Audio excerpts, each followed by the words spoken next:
ang investigasyon ng cyber police hanggang sa makakalap sila ng sapat na ebidensya. Sa isang press conference na ipinatawag ng Interior Minister dito, na dinaluhan din ng mga opisyal ng Austrian Criminal Investigation Office, tinawag ng mga otoridad ang cybersex sa mga bata na pinakamalalang antas ng pang-aabusong sexual.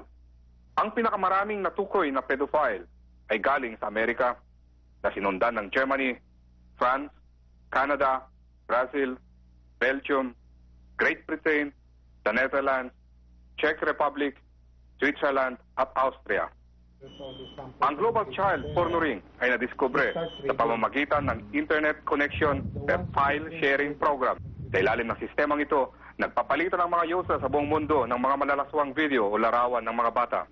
Natutukoy ng mga cyber police ang pinanggagalingan ng mga ito sa kanilang Internet Protocol address na nakarehistrong number ng bawat computer kung ito'y nakakonect sa World Wide Web.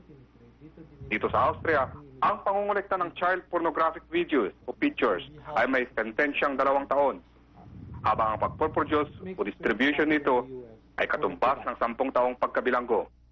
Para sa Balitang Europe, Hector Pascua, Vienna, Austria. Susunod,